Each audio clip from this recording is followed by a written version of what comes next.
Hi guys, இன்னைக்கு சொன்ன மாதிரி மெய்யூரில் இருக்கிற அந்த சுடுகாட்டுக்கு தான் வந்திருக்கோம்.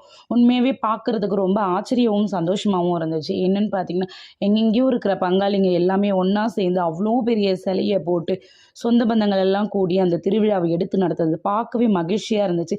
இதில் என்ன எனக்கு ஒரு கஷ்டமாயிடுச்சுன்னா, முழு வீடியோவும் எடுக்க முடியாமல் போயிடுச்சு. மழை ரொம்ப அதிகமாக பெஞ்சிச்சு. அப்படி இருந்துமே தான் சாமிக்கு செய்ய வேண்டிய சடங்கு சம்பிரதாயங்கள் அத்தனையுமே செஞ்சாங்க. இதில் என்ன ஒரு பயங்கரமான விஷயம், இன்ட்ரெஸ்டிங்கான விஷயம் என்னன்னு பார்த்தீங்கன்னா, அந்த பெரியாண்டவனுக்கு முப்பூசை கொடுப்பாங்களாம். ஆடு, கோழி, பன்னி. இந்த முப்பூசையில் கொடுக்கக்கூடிய ரத்தத்தை எடுத்து சாதம் கிளறி நைட்டு அந்த சுடுகாட்டில் இறச்சிட்டு வருவாங்களாம். அப்படி இறச்சிட்டு வந்தால் அங்கே இருக்கிற பிரேதாத்மக்களுக்கு உணவாக இருக்கும் அப்படின்னு சொல்லிட்டு சொன்னாங்க. அதில் அங்கே இருக்கிற மாவிளக்கு மாவு பங்காளிங்களுடைய மகள்களுக்கு கொடுக்கறது அப்படின்னு சொல்லிட்டு சொல்லியிருந்தாங்க. கேட்கவே ரொம்ப இன்ட்ரெஸ்டிங்காகவும் சுவாரஸ்யமாகவும் இருந்துச்சு. என்ன மழை தான் கெடுத்துடுச்சு. Thank you to all.